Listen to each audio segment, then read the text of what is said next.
On the Run from Isofell by M.R. Anglin, Part 2. Skidder had never been afraid of dying. Rather, in a way, he was looking forward to it. Dying meant he was on his way to see Carael and live with him forever. But just because he wasn't afraid of dying, that didn't mean he wanted to die. For all his life, he had thought that if he were given the option to choose his death, drowning would be on the bottom of his list. But now another option was added to his list of undesirable deaths: dehydration. But worse than dying of dehydration was living through it. He smacked his lips as his tongue stuck to the roof of his mouth. His tongue felt like the sand on the ground, and his saliva was thick and sticky. It had only been a few hours since he left Darren, but the sun beat relentlessly on his fur. Heat from the surrounding air smothered him and drifted up from the sand, burning his sandaled feet. His toga would have been soaked with sweat if the dry air hadn't sucked it up as soon as it came out of his pores. There was no escape from the desert's torment. Skidder plodded down the road, longing for the water he had long since finished. It was only through Carael's whispered directions that he hadn't lost the road. The heat was making him drowsy and loopy all at once, and he was hallucinating. Often he'd see images of water shimmering in the distance, but every time he rushed towards it, there would be nothing but sand. Even knowing he saw a shimmer with what looked like mountains in the distance. Skidder was beginning to hate those water illusions. A dark mass appeared on the edge of the road. As Skidder plodded closer, it took on the form of a small wooden building that was bleached gray from the sun. The wood siding was cracked and split, but it held up a tin roof that sparkled in the sun. Probably another fake vision. Skidder glared at it as he approached. It will disappear soon. But it didn't go anywhere. Skidder came to a halt next to it. Outside was a cart full of peach-colored fruit with red splotches on it. Inside was packed with groceries, food, and drinks. I made it! Skidder tore towards it. This is the place Darrenlow was talking about. He burst in, darted straight for the refrigerators, and grabbed an ice-cold bottle of water. Condensation dripped from it as soon as he took it out of the case. He downed the whole thing so fast he got an ice cream headache. It's totally worth it! Skidder clenched his teeth as the headache faded. Then he flung open the door to the refrigerator and allowed the cold air to waft over his hot fur. Hey, you, outsider! Now let's see. Skidder heard someone calling, but he didn't know anyone out here who'd call to him. I'm going to need much more water to keep going.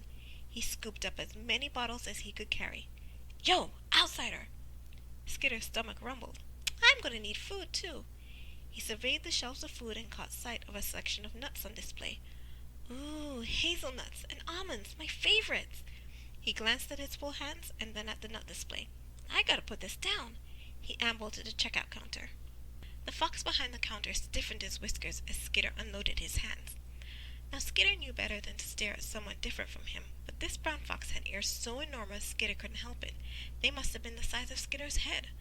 Plus his brown hair had turned a shade of red at the ends, red as autumn leaves. His name tag read Fane. Listen, you outsider! Fane's angry tone snapped Skidder out of it. Sorry, I didn't mean to stare. Is it all right if I leave these here a second? I'm going to get more stuff and come back to pay for it all. Skidder swung around to the nut display. Wait a second. Fane caught Skidder by the shoulder. You can't do that. Oh. Skidder paused a moment. Is there a basket I can use then? I mean that. Fane shook the empty water bottle Skidder had drunk. This is unacceptable. Skidder scratched the back of his head. I was so thirsty, but I'll pay for it with the rest of my stuff. We don't serve outsiders here. But I have money. Skidder reached into his pocket. What currency do you use? Fane thrust his chin into the air. We don't sell things to outsiders, and we don't take their money. Skidder raised an eyebrow. So you're mad that I drank the water, but you won't let me pay for it? That doesn't make any sense. It's my establishment, so it's my rules. Fane bared his teeth. Now, you stole from me. What are we going to do about that? I'm trying to... Skidder's ear twitched. A shadow fell over him. He turned to see two foxes with large ears and bicolored hair had approached him from behind. They cracked their knuckles. Skidder blinked at them. They towered over him, their ears pinned back. They wore tunics with two splits on both sides and baggy pants underneath. Long pieces of cloth held in place by silver pins dangled from around their shoulders and waists. Skidder gazed at them and their clenching fists. Are you gonna beat me up? We don't take kindly to outsider thieves around here, Fane grinned. Skidder's ears fell. His tail flopped on the ground. He had never been in a situation like this before. What was one to do at this point? A bright light dazzled his eyes. He tilted his head to see behind the two thugs and spied a creature, the species of which he could not determine, standing behind them. It had a fiery sword in its folded hands, and its golden eyes were narrowed. Skitter hissed in a breath through his teeth. Beating me up is not a good idea. I don't think Cadiel wants you to do that. We don't care what Cadiel thinks, said one of the thugs. Yeah, the other snickered. Bring your Cadiel around here. We'll beat him up, too. Skitter stiffened. Could it be that these people had no idea who Cadiel was and how dangerous it was to badmouth him? Sure enough, the creature behind them, some sort of cat, a white leopard maybe, growled. He raised his sword to strike. Wait! Skitter raised his hands. Don't, please, I'll leave. You don't have to hurt anybody. It's too late for that, the first thug said, and the other laughed in agreement. Skitter turned his eyes to them. I wasn't talking to you. The two thugs furrowed their brows. That's it, Fane rumbled deep in his throat. I don't know what game you're playing, outsider, but it's over now. Get rid of him, boys. Excuse me. Another fox, this one Skitter's age, shoved his way between the two big foxes. He was brown and had the largest ears Skitter had ever seen, even larger than Fane's. Seriously, they must have been twice the size of Skitter's head. And his glasses were two large round circles set on his snout. His two front teeth peeked out from under his closed mouth. He wore the same type of clothes as Fane and his companions, but unlike Fane, his hair wasn't two colors. He had a bag full of food and drinks in his hand. He shot a glare at each of the foxes and slammed down a bill. I'll take 3 waters. He slid Skitter's empty bottle and 2 unopened ones in front of Fane. Fane snorted. That one's open. I can see that. The fox adjusted his glasses. These make sure of it. If you can take my money, I am an Expermian citizen. You're a feisty one, aren't you? Fane jerked his head. The two brutes moved aside. Once they did, Skitter glanced behind them. The creature snorted through his nose and disappeared. Skitter sighed for relief. Everyone was safe. Here, the big-eared fox tossed Skitter one of the unopened bottles. Use that to get out of Expermia. Outsiders don't belong here. He turned on his heel and walked out the door. Wait! Skitter scrambled after him. As he darted out of the door, he nearly crashed into a vixen his age. She had brown hair and fur, freckles on her snout, and olive-green eyes. Her tan dress reached down to her shins and had a slit on either side that went up to her waist. Underneath the dress, she wore a pair of brown pants.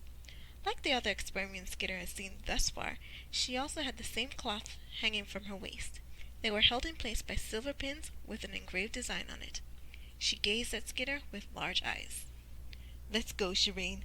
The fox handed her an extra bottle of water before marching toward her sandbike. It was a typical bike, but like Darren's truck, it too used wheels instead of hoverjets. The vixen took one last look at Skitter before she trotted after the fox. Wait a second! Skitter followed them. What do you want now, outsider? The fox unloaded his supplies into the sidecar. You saved those 2 big guys when you intervened. Skitter took his hands. Thank you so much. He pumped them up and down. Saved them? The fox pulled his hands out of Skitter's grasp.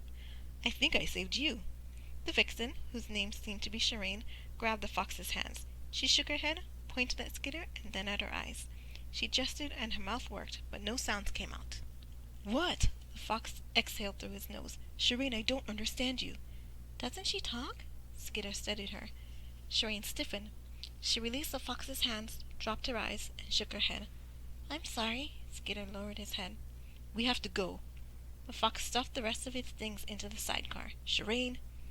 Shireen glanced at Skitter, then tapped the fox on the shoulder. She pointed at Skitter and then at the sidecar. No, no, no! The fox stomped his foot.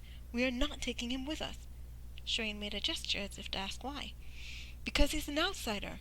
I have already stuck my neck out for him once because you insisted. Why are you so keen on him anyway? Shireen clasped her hands and pleaded with her eyes. It's okay, Shireen. Skitter smiled at her. I don't think I could come with you anyway. I have a job to do. Oh, yeah? The fox leaned on his bike. What job? Skitter shrugged. I don't know yet. The fox clicked his tongue. Outsiders. He sat on his bike. Let's go, Shireen. Hey, what's your name? Skitter said, as the fox put his bike in gear. Why do you need to know? Skitter shrugged. Shireen elbowed the fox before climbing up on the bike behind him. Name's Tuval, said the fox. Tuval! Skitter smiled at him, revealing its own large front teeth. I'm Skitter. I'm sure we'll see each other again. Skitter? Tuval stifled a snicker. Really? Skidder nodded. It took a moment for Duval to wipe the smile off his face. Well, Skidder, I doubt we'll ever see each other again. He sped off. I like him. Skidder watched him go. So, Cadiel, what do I do now? A faint whisper came to him. Start walking. Skidder groaned. I don't want to be thirsty again. Cadiel said nothing. Okay, Skidder took a deep breath. He got back on the road and headed down it. It might be difficult and even painful, but there is nowhere in the world Skidder would rather be than where Cadiel wanted him to be, even if it was panting with thirst in the middle of the desert. Thank you for listening to part 2. Stay tuned for part 3.